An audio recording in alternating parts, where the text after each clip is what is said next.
Salut tout le monde, comment ça va? Bienvenue à Perspective Animée. Aujourd'hui, je vais vous parler du nouveau Dalabook qui est sorti, donc les nouvelles Vip Records. Donc c'est une encyclopédie One Piece que Oda a publié une fois de temps en temps, dans laquelle il donne des petites informations par rapport à certains personnages qui sont quand même assez le fun. C'est pas, ça va pas être de quoi de d'incroyable. Je pense que dans les SBS, il y a tendance à faire des petites annonces quand même assez importantes. Je pense qu'ici, c'est plus par rapport à donner des âges puis des trucs comme ça pour des personnages. Mais je trouve ça quand même assez le fun à lire, donc j'ai décidé que j'allais en faire une vidéo. Je vais commencer par remercier Arthur Sama de la librairie d'Ohara qui est, euh, qui est venu, puis il a fait toute cette traduction. Donc c'est en anglais, comme vous pouvez le lire, mais je vais vous traduire ça au fur et à mesure de la vidéo. Je trouve que c'est vraiment une personne incroyable, la quantité de travail qu'il fait pour One Piece, Arthur Sensei. Il fait des reviews des chapitres. Il fait des reviews des chapitres qui sont quand même assez intéressantes. Il y a des vidéos, pas des vidéos, ouais, en fait il y a des vidéos, il y a une chaîne YouTube si vous voulez aller le suivre. Il y a un calendrier des anniversaires de One Piece que j'utilise à chaque jour. Il y a une encyclopédie des épées. Il fait les SBS. Il a fait une timeline de One Piece. J'ai pas. J'ai pas le mot en tête, mais une ligne du temps. Il a fait une ligne du temps de One Piece. Puis il fait les Vive Records d'Alabook. Il a créé son propre manga de One Piece. En fait, je sais pas s'il y a d'autres mondes qui l'ont lu, qui peuvent me le dire dans les commentaires. C'est le Rêverie. Donc c'est lui qui a fait ça avec Gemini.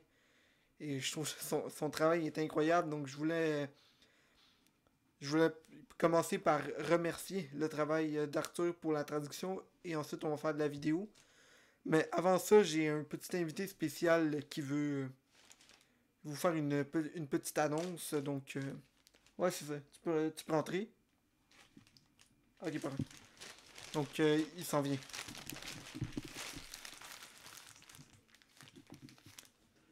Oui, oui, c'est bon, je peux parler? Ok, oui, j'aimerais commencer par remercier San Juan Wolf de me permettre de me présenter à vous aujourd'hui.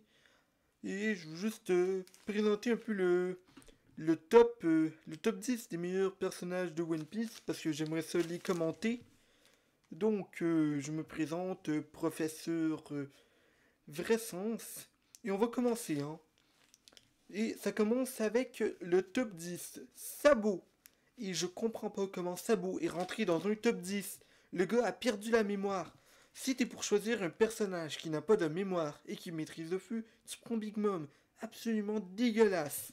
Ensuite, Ace. Ace est mort. Pourquoi tu prends un personnage mort? Absolument dégueulasse. Donc, ensuite, nous avons Carotte. Carotte qui n'est même pas une membre de l'équipage. Si tu fais pas partie de l'équipage, t'es out. Ensuite, nous avons en septième place Bois Hancock. Bois Hancock, c'est une mauvaise personne. Vous voyez pas toute la souffrance qu'elle cause à tous les hommes qu'elle croise. C'est absolument dégueulasse. Top 6, nous avons Nico Robin. Nico Robin, c'est encore pire. Sérieusement, vous avez pas vu ce qu'elle a fait à Frankie à la fin de l'arc de Water 7? C'est dégueulasse, on fait pas ça. Faut pas faire ça au monde. Top 5, sérieusement, Law ne mérite même pas d'être dans le top 100. C'est le pire personnage de One Piece. C'est regardez ça. Top 4, sérieusement. S'il y a des mecs qui ont voté pour Sanji, il y a un problème. Ok, si vous êtes des filles, je comprends. Mais s'il y a des gars qui ont voté pour Sanji, je vais aller vous battre. Top 3, Nami. Ça, c'est juste des pervers qui ont voté pour ça. Absolument dégueulasse. Puis ici, checkez-moi. Moi, je suis le professeur bon sens. Ça, c'est le professeur mauvais sens de l'orientation. Absolument dégueulasse. Et là, en première place, il y a Luffy. Luffy, il est con. Il est con. Qu'est-ce qu'il fait? Pourquoi il est dans le top 1? C'est dégueulasse. Donc je pense que si j'aurais à choisir un top 100 des meilleurs personnages de One Piece, J'en choisirai aucun, parce qu'ils sont tous cons. C'est tous des pires personnages.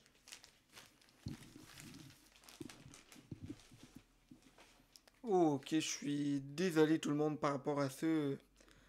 Le professeur, c'est une personne assez spéciale. Donc, merci, professeur, d'être venu pour ça. Je suis, je suis vraiment désolé tout le monde, mais lançons-nous dans la lecture du Vibrecard. Donc, c'est saison 2, volume 1. Donc, il y a eu d'autres éditions des Dalabook. C'est la première fois que je fais une review de ça, mais ça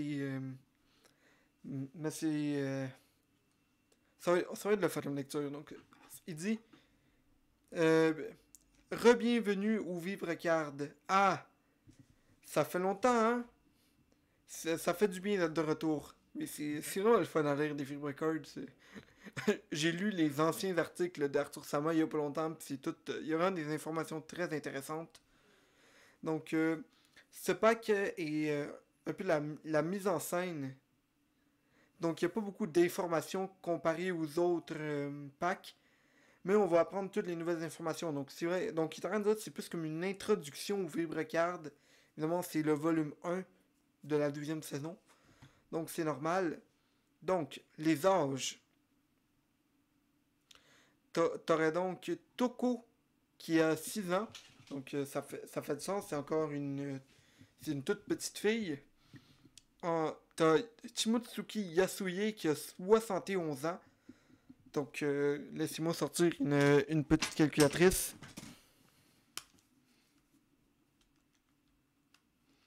Ouais, c'est ça. Yasuye avait 65 ans quand Toko est né. Ça fait un peu vieux, mais je sais pas. Peut-être que c'était un. On va juste théoriser ça de même, là. Juste zoomer rapidement sur son visage. Checkez-moi ça. Ça, c'est clairement un Sugar Daddy. Donc, revenons. Et nous avons Okiku, qui elle a 22 ans ou 42 si on considère le fait qu'elle ait voyagé dans le temps. Donc, vous voyez, c'est pas les informations le fun du monde. Mais allons voir les auteurs des personnages. Et il y a juste 4 personnages desquels on a eu la hauteur. C'est-à-dire Kiku, euh, Otoko, t'as Yasuye et Tama. Et on va voir donc Kiku mesure. C'est marqué ici. Hein. Yasuye mesure 1m55. Donc Otama mesure 1m8. Euh, Toko mesure 89 cm. Donc elle est un peu plus petite que Tama. Et finalement, nous avons Okiku qui mesure 2m87. C'est bien normal. Qui dans One Piece, tous les personnages. Tous les personnages ont des auteurs absolument crinqués. Et si je peux me permettre, je vais juste faire un petit commentaire qui est juste pour les lecteurs du manga. Donc si vous lisez juste l'anime, je vous demanderai d'arrêter en ce moment la vidéo jusqu'à temps que je baisse le bras. Donc je vais monter le bras. Je vais parler, puis quand je vais avoir fini de parler, je vais rebaisser le bras, puis vous allez pouvoir remettre le bruit. Donc, 3, 2, 1, go! Je sais pas si vous remarquez, mais Kiku, il manque un bras. Je sais pas si c'est fait exprès. Mais si oui, c'est vraiment triste qu'Arthur ait choisi cette image-là. Et regardez, en ce moment, je lève le bras, qui est censé être le bras que Kiku a de couper. C'est encore pire. Et rebaissons le bras pour que le monde puisse revenir. Donc, on parle de la nourriture préférée. Pour Tama, c'est le Oshiroko et les pommes. Donc, évidemment, c'est les deux nourritures qu'on l'a vu en train de manger dans le manga. Ensuite, on a Yasuye qui aime ça. Qui aime ça manger du steam rice, donc du riz bouilli. Donc, en japonais, c'est Hakumai, qui est justement la région dans laquelle est né Yasuye, ou la région qu'il domine. Et Otoko, finalement, elle aime le Ohako Soba de Sanguru. Donc, l'assiette que Sanji cuisinait au début de Wano. Et ensuite, on a la nourriture que les personnages aiment le moins. Et c'est pour Jinbei qui, lui, n'aime pas le parfait. Donc, le parfait, ça a l'air d'être un mélange de yogourt, fraises et noix. Puis, vu le type de nourriture que c'est, je me demande si c'est un lien avec Big Mom. Donc, passons à la prochaine information. Puis ça, c'est extrêmement important. On va apprendre le groupe sanguin des personnages. Pour ceux qui ne savent pas, au Japon, ils ont une addiction au groupe sanguin. C'est-à-dire que si tu as un groupe sanguin, tu peux carrément te faire exclure de la société. Genre, si ton groupe sanguin, c'est euh, AB négatif, puis tu vas au Japon, ils vont juste t'enfermer dans une cage tout le long. Donc, si tu fais partie de ce groupe sanguin, ne prends même pas la peine de te rendre là-bas. Donc, Tama, Yasuye et Toko sont de type B, alors que Kiku, elle fait partie du groupe AB. Checkez comment c'est intéressant ça. Nous avons ensuite les anniversaires de certains personnages. Donc, le 5 octobre pour Toko, Yasuye le 2 avril, Kiku le 9 septembre et le 3 mars pour Otama.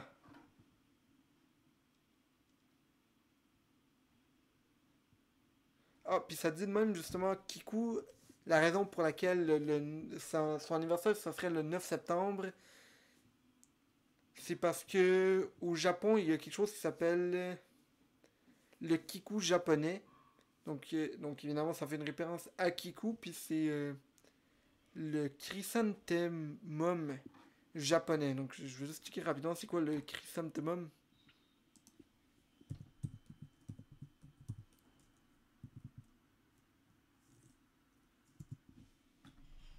Ok, c'est une sorte de fleur. Donc c'est la fleur, j'imagine, de laquelle est inspiré le nom de Kiku. Ensuite, nous avons la révélation de nom de tout nouveau personnage. Ça, c'est quand même très cool à apprendre. Donc, on a Tsugaru Umi. Donc, juste une vieille madame qui aime ça jouer à la guitare. Donc, ça dit Tsugaru Umi, c'est qui? C'est une vieille madame qui a entraîné Robin en tant que geisha. Oui, je me rappelle d'elle, on l'a vu au début de Wano, c'est elle qui a engagé Robin pour qu'elle puisse s'infiltrer au palais d'Orochi. Avec plusieurs décennies d'expérience, elle a, ok, elle a entraîné beaucoup de geisha. Tsugaru Umi et ok. Tsugaru Umi, c'est le nom d'une mer qui divise Hokkaido et Honshu. Et dans le fond, c'est parce que dans cette région-là, donc entre Hokkaido et Honshu, c'est, il y a un style de shamisen qui est joué là-bas, qui est nommé le Tsugaru Shamisen, donc en référence à Tsugaru. Puis c'est le Tsugaru, puis c'est justement le type de shamisen que Tsugaru joue. On a Oidi. Oh, Oidi, c'est la petite fille qui dit qui est en train de guérir genre Tama le Sphinx. Lorsque Nekomamushi va visiter Marco, je pensais qu'on avait déjà son nom, mais on l'a ici. Oidi, une petite fille de l'île du Sphinx qui a demandé à Marco de guérir son Sphinx, sa mascotte appelée Tama. Et ça dit qu'elle est amie avec cette mascotte depuis son tout jeune âge. Elle est une amie proche de Marco. Puis son nom, en fait, ça dit Oidi, qui veut dire viens ici.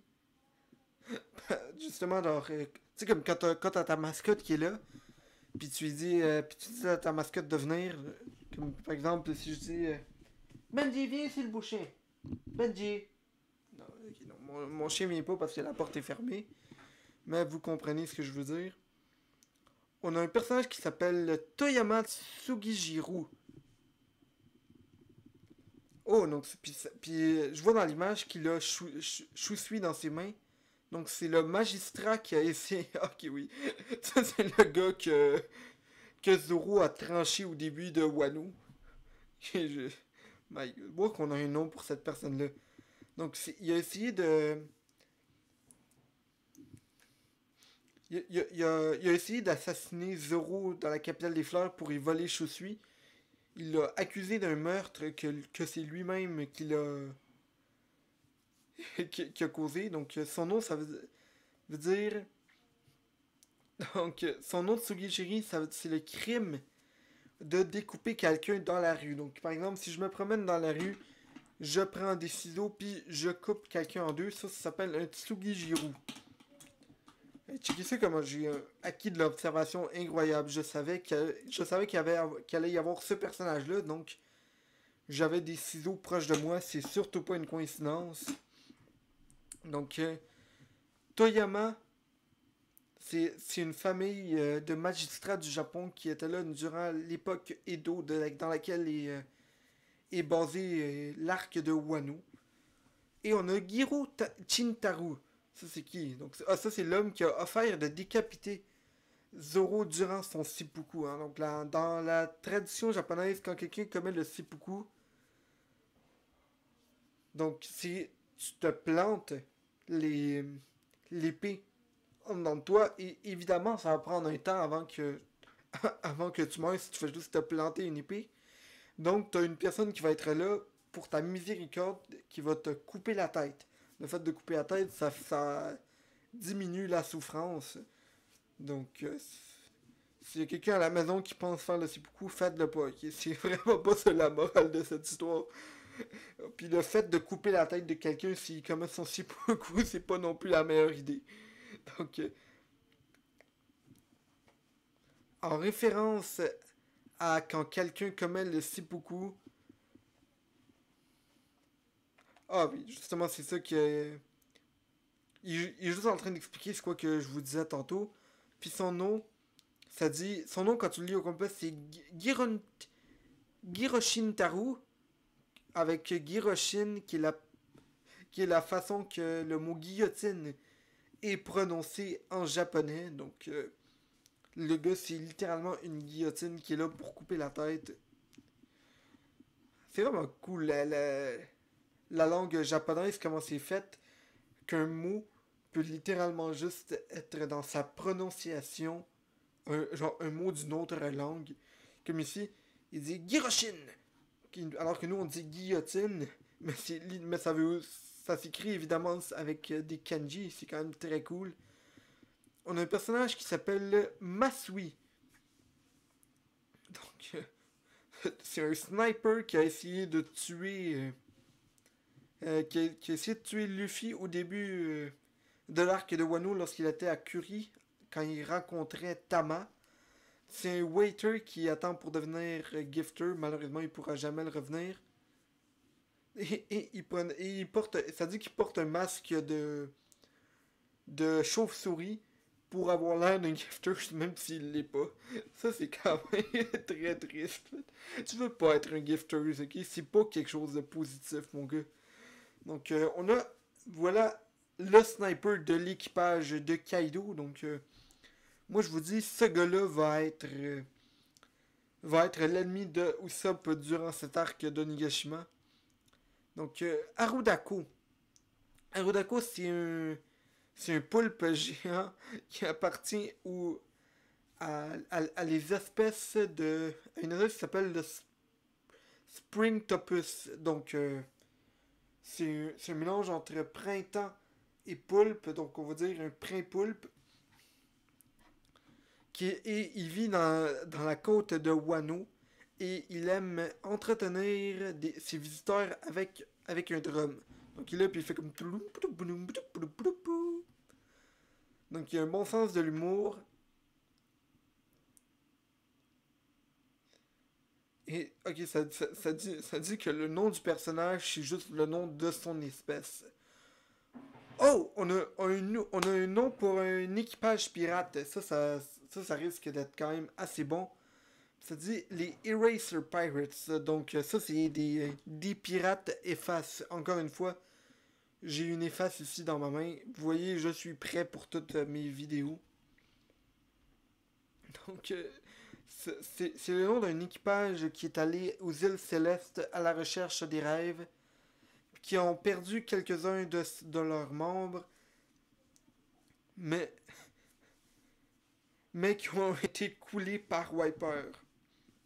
Chopper a remarqué leur bateau se faire détruire juste après leur rencontre avec l'équipage au chapeau de paille.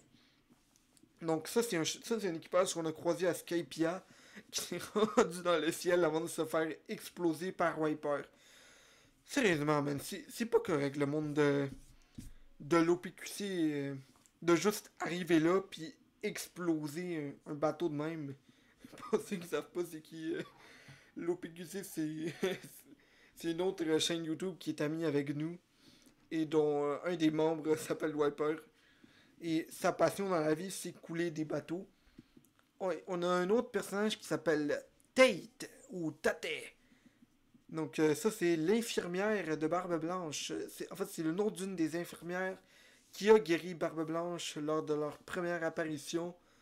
Elle fait partie donc de l'équipe médicale de Daddy Newgate.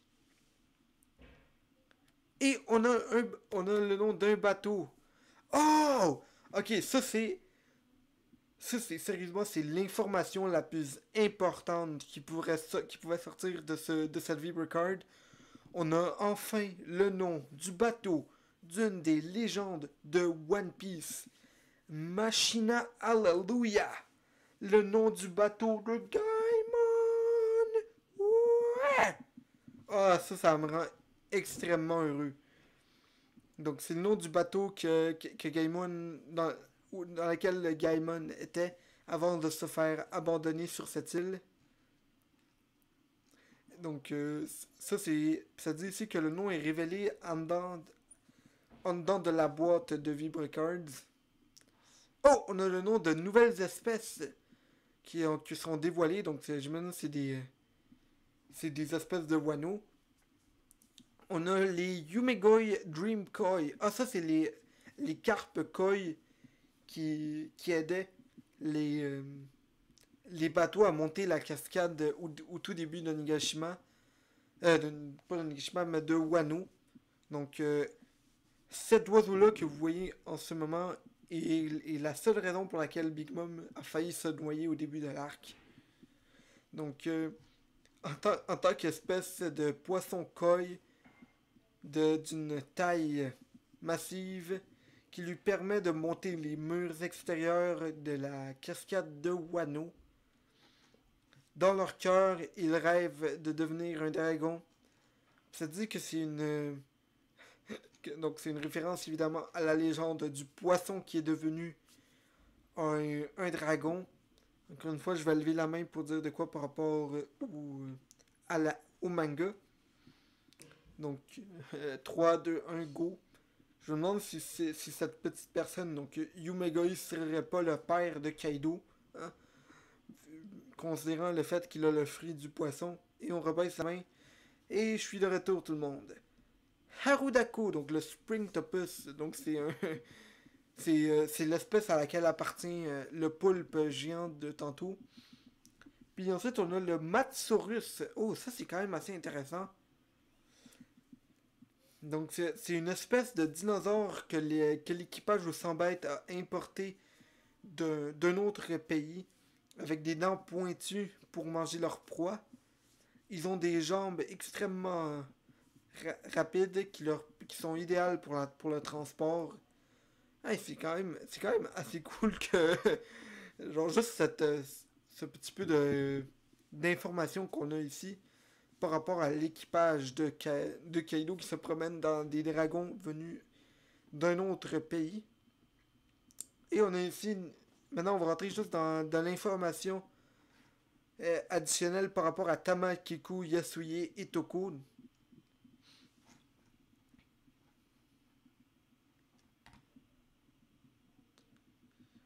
Donc, il y a aussi certaines informations par rapport à l'équipage au chapeau de paille. Donc, ça dit que euh, d'après un sketch qui a été fait de Frankie, Onigashima dans le passé se serait appelé Ryugashima ou l'île du dragon. Donc, à place d'être Onigashima, qui est l'île des Oni ou l'île des démons. Donc, ça, c'est quand même assez intéressant d'avoir un lien entre des dragons et Onigashima, parce que même si le nom a été changé, peut-être que l'idée en soi est restée. Ça dit ici, considérant son expérience en tant que voleuse lors de son enfance, Nami est la parfaite candidate pour être une kunoichi, puisqu'elle peut infiltrer les localisations ennemies. Évidemment, ça fait du sens. Pas besoin d'en faire une vibrocarde par rapport à ça. Ça dit que les attaques de Zeus avec Nami sont beaucoup plus fortes que toutes ses autres attaques jusqu'à présent. Ça fait du sens. Évidemment, c'est une attaque qui vient de Yonko. Donc, c'est aussi expliquer comment comment la stratégie de Usopp a été faite. Donc,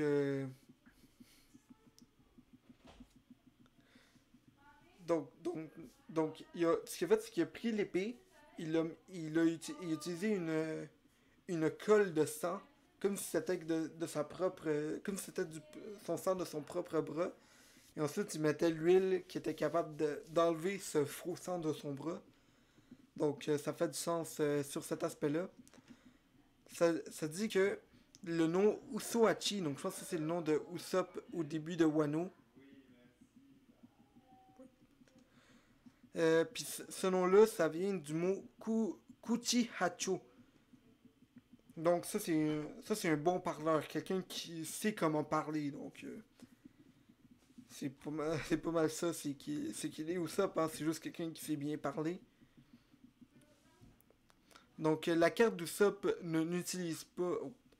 On va on va skipper cette partie-là parce que je veux pas spoiler personne. Puis ça dit qu'une attends. Ok, ça dit aussi que Edmond ce qu'il a fait, c'est sortir la force de Zoro et non pas la force d'Oden. Donc ça c'est important à savoir. Euh, Puis c'est pas dit non plus qu'avec le Raid Suit, Sanji est capable de battre tous les membres du euh, j'ai vraiment des Tobiropo. Donc ça dit ah oui, ça dit que donc le Raid Suit vient avec de quoi qui le rend beaucoup plus rapide qu'il était avant. Donc ça dit aussi que les vidéocartes contiennent des sketchs de Wano avec certains commentaires. Donc ça dit comme Zoro a toujours eu l'air d'un samouraï, la seule différence avec son design, c'est la petite affaire qui mène dans ses cheveux. Donc au début où ça, Luffy était censé porter un Sandogasa. Donc on va essayer de voir c'est quoi un Sandogasa.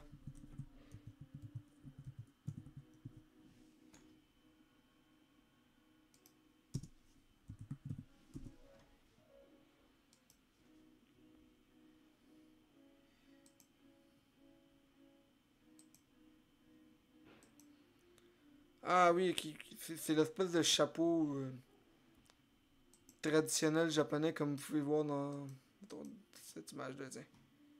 Et voilà, donc ça c'est le chapeau que Luffy était censé porter au début de Wano. Finalement, ils ont juste gardé la même petite coupe de cheveux que Zoro y a. Ok. Usopp, au début, pour Onigashima, était censé porter une armure vraiment large. Malheureusement, ça a été enlevé.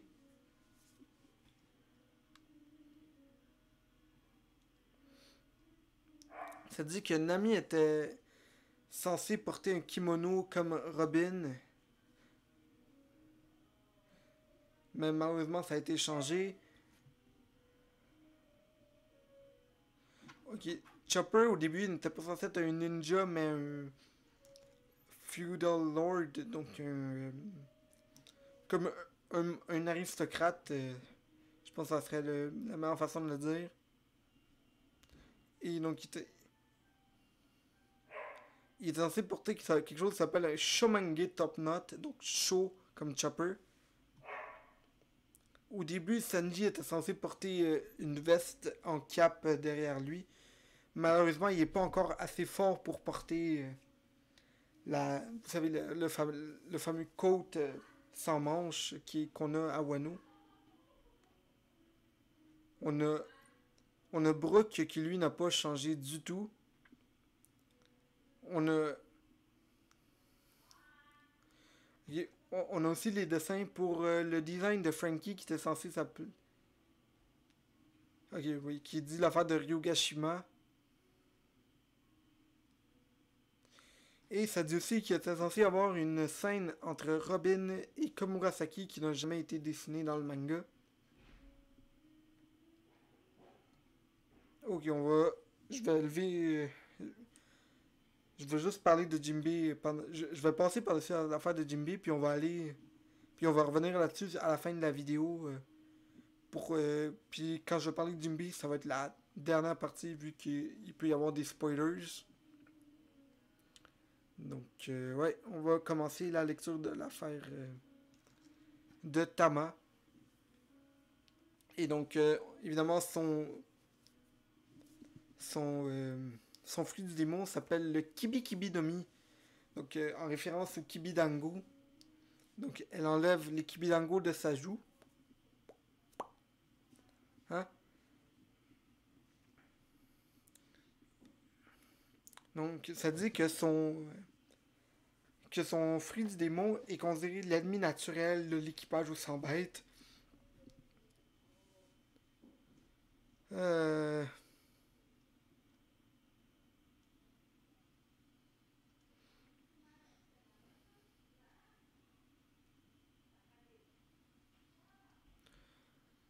ok, ok. Donc, ça dit que Tama est censée avoir 4 ans. Non, était censée avoir 4 ans quand elle a rencontré Ace. Mais maintenant, elle a 8. Donc, ça pouvait causer une. Non, elle avait 4 ans quand elle a rencontré Ace. Maintenant, elle a 8. Mais elle a dit à Ace qu'elle avait 5. Donc, ça marchait pas avec les chiffres. Puis la raison, c'est parce que elle voulait que Ace l'amène dans son équipage. Mais donc, elle voulait avoir un peu plus vieille qu'elle l'était déjà. Et on voit plein de designs de Tama au début de. Fait par Oda. Je sais pas il y a combien de temps, mais on voit des petits designs quand même assez cute. Je sais pas si ça c'est censé être comme Ashio, mais oh my god. Checker cette chose qui se promène avec Tama. Kiku. Kiku utilise le acquis de l'observation et le acquis de l'armement.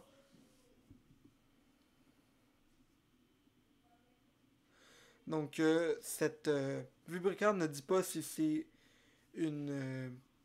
Si c'est un mâle ou une femelle. Donc, ça.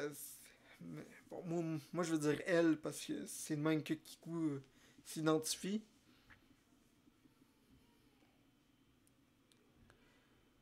Euh,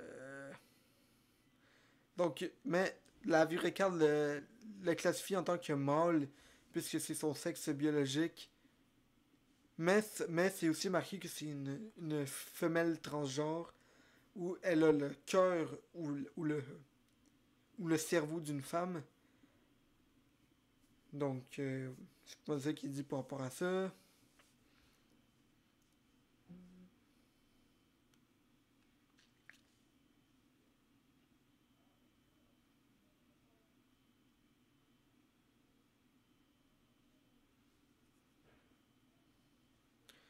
Ok, puis ça parle un peu de Yamato, mais je vais pas parler plus que ça par rapport à ce sujet-là.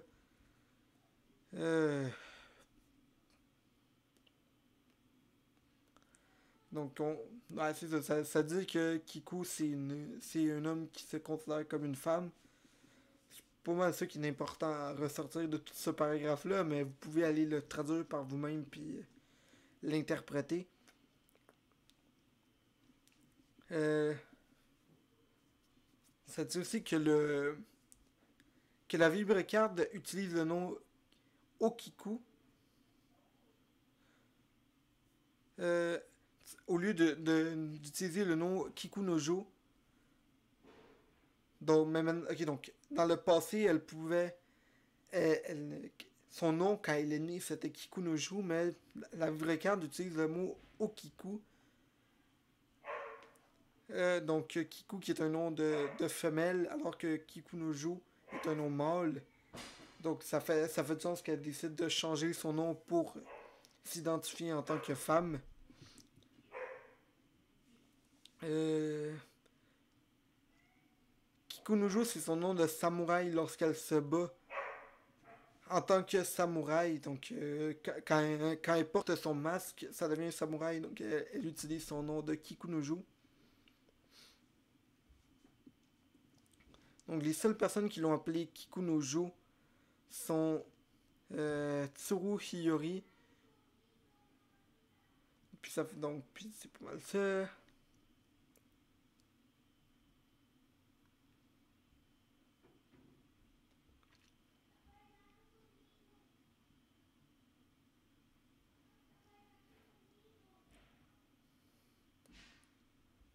Euh, je suis désolé, mais il y a juste un très long paragraphe, puis c'est pas tout là-dedans impertinent. Là.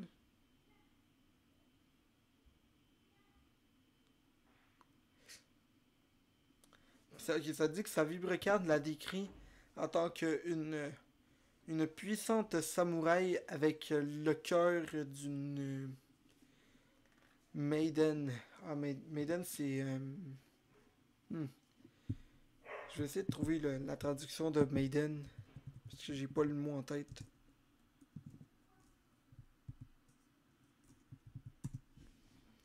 Jeune fille, avec le cœur d'une jeune fille. Ok. C'est parce que le mot samouraï en japonais est un nom qui est réservé uniquement aux hommes. Parce que les femmes qui étaient samouraïs étaient appelées des sechas.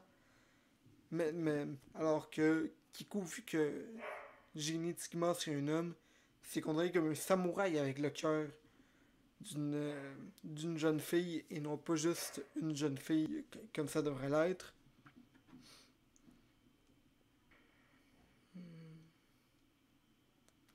Ok, ça dit qu'elle a un sens de la camaraderie avec Kinemon. Euh...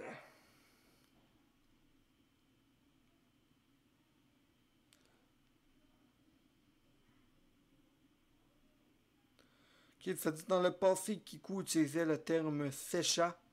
Et non, utilisait le terme beaucoup au lieu de Secha, donc il utilisait un pronom masculin, mais maintenant il utilise un pronom féminin.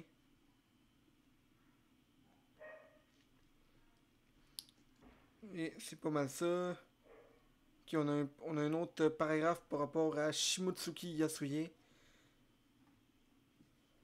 Ah, ok, on a une information là-dessus qui est quand même très importante.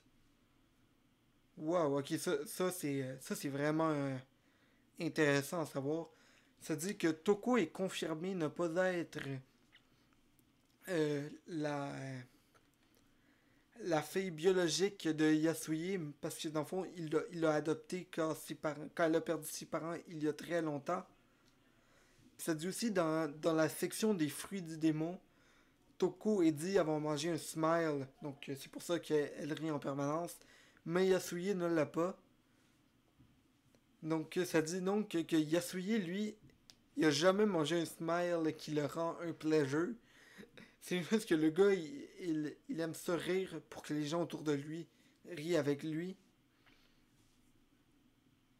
Donc, ça dit qu'il encourage les utilisateurs de Smile avec son sourire. Euh, Puis, là, il y a une petite théorie par rapport au fait que les Smiles pourraient avoir un lien avec la signification de l'histoire avec les rires. Et, vous savez, avec le smile et toute la volonté du D, le fait que tous les D sourient, c'est tous des aspects que Arthur Sensei est en train de dire dans son, euh, dans son texte.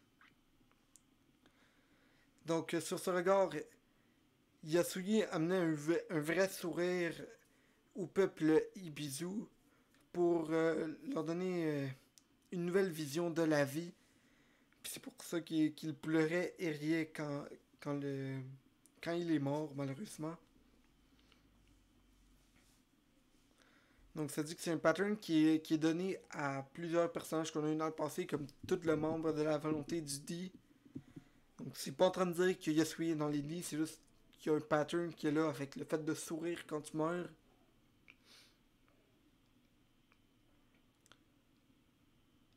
Ah, puis ça dit que Yasui... ça dit que...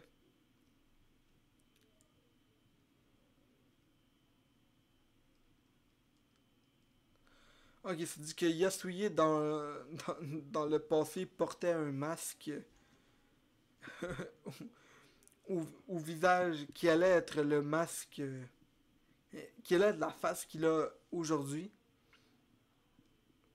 Ah ouais, donc ça c'est pas mal toutes les informations qu'on a jusqu'à présent. Donc maintenant je vais revenir au petit article de Jimbe. Donc si vous êtes des anomalies, je vous demande d'arrêter en ce moment-ci parce que ça se peut que les informations que je vais vous donner soient pas les plus pertinentes pour vous. Donc 3, 2, 1, go. Donc ça dit certains détails ont été donnés par rapport aux Straw Hats dans la dernière SBS. Donc ça dit que sa couleur thématique est le Yorkshire, donc un type de brun pâle. Donc vous savez comment chaque Straw Hat a sa propre couleur. Sa nourriture qu'il déteste le plus, c'est le parfait, comme je disais tantôt. Il dort entre 3h du matin et 9h du matin. Hey, un peu comme moi.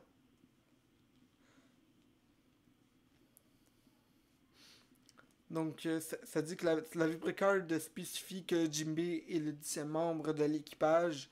C'est ça que je voulais pas dire au monde qui écoute juste l'anime. Donc, ouais, c'est ça. Donc, c'est aussi dit que c'est la 9e personne qui se joint à l'équipage de Luffy. Donc, il est le 9e membre, mais la 10e. Il est le 10e. Il est le 10e membre, mais la 9e personne qui se joint. Ça dit qu'il est le Helmsman. J'oublie tout le temps c'est quoi le nom de Helmsman. Le timonier. Le timonier.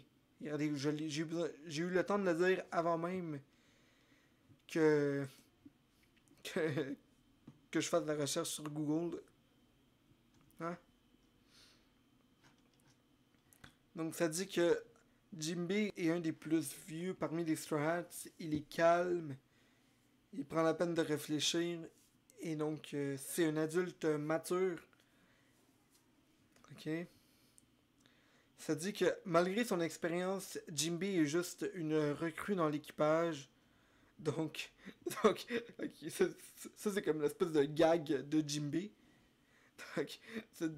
Donc, Jimbe c'est une personne qui se laisse avoir par toutes les niaiseries que l'équipage ils font dans Wano. Ça, je dois avouer que c'est quand même très drôle comment c'est fait. Jimbe en soi n'est pas la personne la plus comique au monde, mais sa joke c'est que il est vraiment naïf, donc il croit que tous les Straw Hats sont aussi sérieux que lui en permanence. Donc par exemple quand Luffy dit « Ah, je vais aller expliquer le plan à Kid », Jimbe le croit comme si de rien n'était. Quand Zoro il dit « Je vais aller trouver Luffy », Jimbe le croit. Si Usopp dit à Jimbe qu'il est le plus courageux de l'équipage et le plus fort, Jimbe va le croire. C'est ça la force de Jimbe. Donc merci d'avoir écouté la vidéo, c'était Simon Wolf, bonne journée tout le monde.